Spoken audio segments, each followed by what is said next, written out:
Bonjour à tous, soyez les bienvenus sur le plateau de C'est le Sud. Je suis très heureuse de vous y retrouver. Alors aujourd'hui, nous allons parler d'une artiste marseillaise qui a marqué son époque et pas que. Il s'agit de Gaby Delis, disparue il y a 100 ans de cela. Et pour fêter cet artiste, Jean-Christophe Borne, bonjour. Bonjour. Vous avez souhaité y consacrer une exposition qu'on peut découvrir depuis quelques jours au Château de la Busine à Marseille. Donc vous nous parlerez de votre fascination pour la belle Gaby Delis et puis aussi de ce qu'on peut découvrir en visitant cette expo. Avec plaisir. Fabienne, Anthony, comment ça va? Ça va très bien, regardez. Vous êtes venus les bras chargés, vous. On a toute une collection magnifique là. Je vois ça. Alors, je pensais qu'en ce début février, un petit tour dans un institut de beauté hammam ne pouvait nous faire que du bien. Vous avez bien raison, Fabienne. Donc on va prendre soin de soi avec vous. Et puis la Bastide des Bains, une nouvelle gamme de produits qui Fleurbon, le cèdre. Décadent. J'ai pu tester. Ah, décadent. On va voir si on est décadent ou pas tout à l'heure. Anthony, ça va? Ça va très bien, merci. Oui, les tendances déco, les incontournables de ce début d'année. Et sur quoi je mise pour 2020 en termes de décoration, on va parler de 5 grandes tendances. C'est une grande responsabilité que vous vous imposez. Voilà, là. on lit l'avenir de 2020, on verra si on avait raison. En attendant, on va faire un bond dans le temps, on va quitter 2020 pour se retrouver bien des années plus tôt. Même en 1881, c'est l'année de naissance de Gaby Delis, oui. Jean-Christophe. Alors Gaby Delis, pour celles et ceux qui ne la connaîtraient pas, est-ce qu'on peut la présenter en quelques mots? Parce que c'est une artiste tout à fait remarquable. Remarquable, c'est la première star française de l'histoire du music-hall. Et c'est elle qui va, si vous voulez, inaugurer la grande descente d'escalier en 1917. Elle va être la première à faire venir le jazz sur une scène française.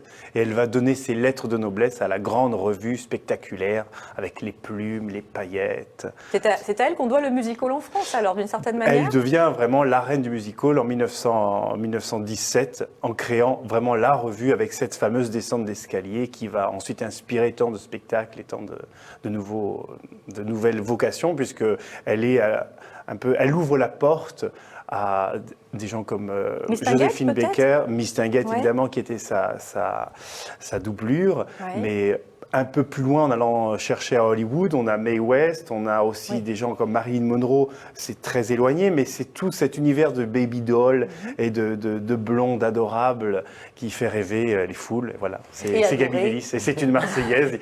Et c'est bien de le rappeler, puisque aujourd'hui, c'est vraiment son anniversaire des 100 ans de sa disparition et c'est un événement, je pense. Alors, ce qui est tout à fait incroyable, vous venez d'évoquer Marilyn Monroe, c'est que Gaby Delis, Marseillaise de naissance, donc qui plus est à cette époque, 1881, s'est produite sur les scènes du monde entier, notamment à Londres et également aux États-Unis.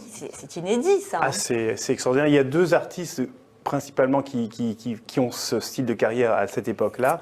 C'est Sarah Bernhardt et Mistinguett. D'accord. Et Gaby Delis.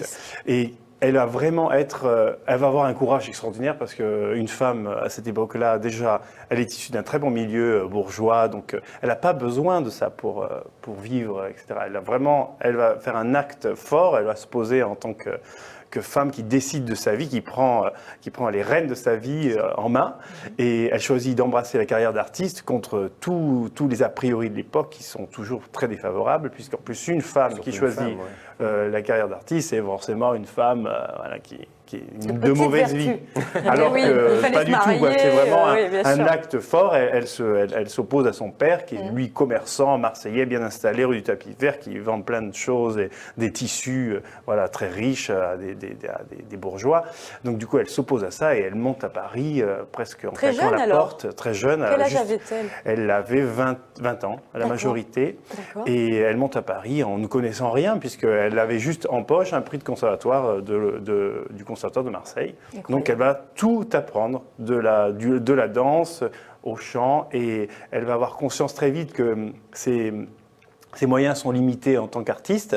Elle n'a pas la voix d'une chanteuse d'opéra. Donc, elle va aller dans un créneau qu'elle va mettre à son image. Elle va créer son univers et elle va réussir dans Elle a eu cette intelligence finalement de se créer un univers qui lui correspondait. Exactement. Elle n'a Donc, pas avec été de la chercher... danse, du chant, comment se présentaient les spectacles de Gaby Delis en fait? C'était une série de numéros. Alors, il y avait le numéro comique, le numéro du jongleur. Voilà, c'était les revues à l'époque, c'était comme ça. D'ailleurs, je pense que si, j'en ai jamais vu encore, mais si je vais un jour au Moulin Rouge, je pense que c'est des suites de tableaux. D'accord. Voilà. Et tout le lien est fait par une vedette. Une vedette qui va faire le lien, qui va arriver dans des toilettes et des tenues extraordinaires à chaque numéro, à chaque descente d'escalier. Ouais. Donc Gaby Delis, c'est le lien entre tous ces tableaux et c'est la star du spectacle. Et elle se produisait en dansant, parce que j'ai lu qu'elle avait Elle inventé dansait, des danses, notamment oui. la danse de l'ours. Qu'est-ce que c'est que ça? Alors ah oui, la danse de l'ours, mais oui, très on peut rigolo. voir ça. Mais oui. Ben, au début de sa carrière, elle va être seule, elle va connaître vraiment l'apogée un peu elle va être très connue par rapport à cette liaison tapageuse qu'elle a avec Manuel de Bragança, qui est le dernier roi du Portugal. Oui, c'est la Et maîtresse du roi du Portugal. la Ça maîtresse fait du roi grand du bruit à l'époque. Grand bruit, et ça en fait, ça propulse sa carrière. Elle est scandaleuse. Oui, Elle un est petit scandaleuse. peu, hein. Je pense qu'il y a eu une histoire d'amour assez sincère entre ces deux personnes. Lui avait 8 ans moins qu'elle. Ouais, alors en Donc plus- il était tout jeune, Bah il oui. était jeune roi, il voit cette femme de rêve qui incarne le charme français, parce qu'elle Ouais. était marseillaise, mais elle avait travaillé beaucoup pour effacer l'accent. Et avoir l'élégance à la parisienne. Et voilà, donc elle devenait vraiment cette Française de rêve. Lui tombe amoureux, complètement amoureux d'elle. Et donc ils vont vivre vraiment une histoire d'amour incroyable. Et à partir de cette histoire d'amour qui va défrayer la chronique, lui va perdre sa couronne parce qu'à un moment c'est la révolution aussi au Portugal. Donc elle va être celle à cause de qui un roi perd sa couronne. Enfin tout le monde, voilà, dès qu'une femme Oui, on tombe dessus. voilà, c'est de sa faute. Mais elle va très intelligemment se servir de tous ces articles pour faire parler d'elle, Et oui, pour c'est que de la son nom publicité. soit diffusé. Ouais. Et il va aller jusqu'aux États-Unis où on veut voir Gaby cette Delis. fameuse favorite qui est celle pour qui les hommes perdent leur couronne. On veut la voir, donc on l'invite. Elle va jouer dans les plus grands théâtres de Broadway, Winter Garden et Schubert Theatre. Donc ça l'a plus servi que desservi finalement. Ça l'a énormément servi. Tout ce qu'elle faisait était très intelligemment fait et vraiment un grand sens très moderne de l'image, de la gestion de son personnage par rapport aux médias, etc. Elle est assez stratège finalement. Très, oui. Mais Elle a c'est ça- après une fille de commerçant marseillais. Ah, ben oui. Donc elle a quand même de l'esprit, elle sait où elles vont. Et elle Les origines. Oui. On est vraiment une ville de marchands et c'est vrai que voilà, elle a ça dans le sang et elle se donnait pas elle n'avait pas le choix, elle devait réussir. De Un toute sacré façon. caractère. Et alors pour finir sur la danse de l'ours, Ah oui, la danse elle de l'ours, on avait rencontre oublié. aux États-Unis son danseur avec qui elle va devenir assez proches puisqu'ils ont une aventure, mais surtout, ce sont deux partenaires de scène avec qui elle va connaître son apothéose, et avec lui, elle va créer plusieurs danses, dont la danse de l'ours. C'est bestial la danse de l'ours. Qui est, alors, pour le coup. on fait comme ça, on se retourne, on fait Ah d'accord. voilà, On c'est fait vraiment- l'ours, quoi. Donc il y a Voilà, toujours un petit c'est un côté ragtime. second degré aussi. C'est un ragtime, il y a toute une période avec des danses, la turkey dance, la danse de la dinde. Ouais. Oui, Ah, c'est oui. très bestiaire quand même. Oui, c'est- mais c'était très amusant. Alors, on marche comme ça sur un pied et puis on sautille comme une dinde. Mais elle avait de l'humour, cette Gaby Delis. Ah, mais il y a beaucoup d'humour. Oui, il y a beaucoup d'humour, il y a beaucoup de dans second sa degré. démarche. Elle n'hésitait pas à rire d'elle-même aussi. Ouais. Et avec lui, elle va créer aussi un fameux morceau qui s'appelle la Gaby Glide, Ouais. qui est un pas glissé, D'accord. qui va être dans chaque numéro, chaque spectacle, chaque revue, elle va le donner puisque c'est vraiment son grand succès. Là, elle se jette dans les escaliers, elle glisse. Enfin, il Elle en paraît a que c'était fait extraordinaire. des choses. Et- Alors, est-il vrai qu'elle a été aussi espionne pendant la Première Guerre mondiale pour le gouvernement On ne sait pas français? trop. C'est la Peut-être. légende ou Ah. Peut-être, en tout cas pas autant que certaines Matahari Oui. qui finissent quand même assez mal. Ouais. Mais elle a certainement dû aider quelques renseignements puisqu'elle elle se place pendant la guerre. Elle va beaucoup donner d'elle pour lever des fonds, mais elle est en Angleterre. D'accord. Donc elle peut peut-être faire Il est passer des possible messages, que- etc., d'accord. des services. Mais là-dessus, évidemment, Il y a n'a pas de problème. Ah bah, pas forcément. trop de Mais non. détails. On suppose. Alors, parlez-nous de cette exposition, Jean-Christophe, que vous avez organisée donc, au château de la Busine. Oui. Quel type d'objet peut-on découvrir, justement, qui nous fasse revivre un petit peu Ah. l'époque de Gaby Delis? Alors, tout d'abord, il y a des costumes qui ont été recréés à partir des images de Gaby Delis, Oui. de ces nombreuses images où on voit ces costumes flamboyants. Donc voilà, on a vraiment un sentiment de pouvoir imaginer ce que pouvait être cette garde-robe. Donc ça, c'est déjà un premier point. Et puis ensuite, il y a des objets que j'ai réussi à rassembler. C'est toujours très difficile parce que Gaby Delis va mourir donc en 1920. Elle était jeune, hein? 38 ans et demi, Oui. voilà. Et elle va... En fait, sa famille était quand même un petit peu... elle n'a pas vraiment conservé tout ce patrimoine-là. Et dès qu'elle disparaît, ils vendent tout aux enchères. D'accord. Sa mère, tout ça... C'est encore le sens du négoce là qui intervient. oui, mais enfin, du coup, elle avait des perles sublimes qui avaient été offertes du coup par le roi du Portugal, Oh là là. des diamants, des parures. choses extraordinaires. On qui ont- efface toute trace. Tout a été effacé et les fournitures, ça c'est en anglais, furnitures, les meubles, eux, sont vendus au décès de la maman Kerr, Madame Kerr, et qui vend tout en 1936 ou 38, et sans qu'il y ait de rapport avec... les choses se perdent. Donc très compliqué de retrouver des Très objets lui compliqué. ayant Alors j'avais appartenu. trouvé une chambre à coucher, un carrosse que le roi de Manuel du Portugal avait, et aussi des angelots.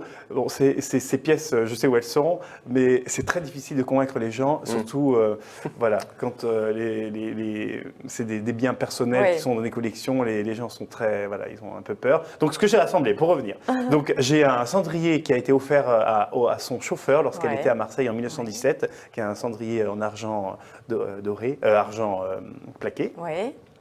J'ai une chose très très rare, c'est un morceau de robe Ouais.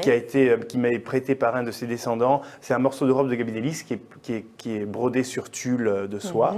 Une petite paire de chaussures aussi, en chaussons en satin, Ouais. qui est tout petit. On voit à quel point c'est adorable. Tout C'est petit pied. en satin comme ça. Et puis il y a des rubans puisqu'elle attachait avec des rubans ses chaussures pour qu'elles tiennent bien sur scène. On a aussi des objets qu'elle utilisait pour sa promotion et qui étaient vendus à la fin des spectacles. Donc des petites jarres comme ça adorables en 2 parties en porcelaine avec son image à son effigie. Donc on voit une petite poupée blonde avec des Elle avait cheveux tout bouclés. compris, donc Mais elle c'est vendait incroyable. Oui, mais La les Marseillais sont modernité. incroyables. Ouais, c'est pour les coups. Voilà, c'est ça. elle vendait Ouais. des objets à la La fin des gestion de spectacles. l'image. Complètement. Donc ça, après produits aussi dérivés. un chausson qui est en bronze et qui était vendu à la suite des spectacles, qui commémorait la 75e représentation à Winter Garden. Ah oui. Voilà, donc c'était des Bon, il faudra objets venir vraiment. découvrir tout ça. ouais. Et puis des costumes, donc Et que puis vous des avez costumes reconstitués magnifiques qui ont également. vraiment. Vous vouez une beaucoup de réelle classe. passion à Gaby Delis, Jean-Christophe. Oui, je mais crois. qu'est-ce Je crois que qui s'est c'est passé visible. Qu'est-ce qui s'est passé? Pourquoi cette adoration pour cet artiste-là? Ah oui, c'est vrai que c'est une adoration. Mais je crois que si on tombe amoureux de Gaby Delis, on ne peut pas être tiède. Voilà. J'ai commencé ce travail il y a peut-être 5-6 ans. Et c'est toujours plus, c'est toujours une passion qui est un peu trop dévorante puisqu'elle rentre vraiment trop dans ma vie, dans mes porte-monnaies parce que du coup Mais oui. je dépense tout pour elle alors qu'elle est quand même plus là, faut quand même pas exagérer. Mais c'est un tellement beau personnage qui porte un idéal. Enfin, moi ça me fait rêver aussi cette image de Marseille là qui est dynamique, qui prend les rênes de sa vie. C'est vraiment un exemple, je pense, pour des générations et puis pour tous nos Marseillais quoi, qu'on puisse savoir qu'il y a une femme comme ça au début Et du la siècle. villa sur la corniche, hein, la villa Gaby, donc, lui appartenait. Hein, Oui, on n'a la pas le Villa temps Gaby lui malheureusement de développer appartenait, là-dessus. elle le lègue à la ville. Elle a légué à la ville de Elle le Marseille. lègue à la ville pour, d'ailleurs, elle va donner toute sa fortune à la ville de Marseille pour les pauvres. Ah oui. Elle lègue cette villa absolument sublime pour en faire un hôpital pour enfants, quand même. Une belle personne. c'est Donc, une personne généreuse, quoi. On comprend votre Voilà, donc, admiration. L'adoration. Jean-Christophe, cette exposition à découvrir donc, au Château de la Busine en ce moment même et le vernissage aura lieu le 11 février, jour de sa disparition, donc pour le commémorer. Une exposition qu'on peut découvrir jusqu'au 1er mars. Tout à fait. Hein, voilà, donc pour en savoir plus sur la belle Gaby Et on remercie Delis. évidemment à Valérie Fedel et qui Oui, du nous Château a de la permis Busine. de faire cette Bien exposition. évidemment, un très beau lieu aussi. Merci beaucoup Jean-Christophe. Merci Alors à Gaby vous. Delis, je pense qu'elle prenait soin d'elle, Ah, oui. puisque forcément c'est une femme publique donc elle devait, et de goût, donc elle devait pratiquer certains soins. Et en plus, Fabienne, cette gamme de soins qui est décadent, moi je trouve que ça rentre Ça très va bien bien dans le thème. avec là. Gaby Delis, Ouais. hein. Jean-Christophe, on vous retrouve à la Busine jusqu'au 1er Oui, mars donc pour merci. cette exposition dédiée à Gaby Delis. Je vous embrasse et je vous dis à demain.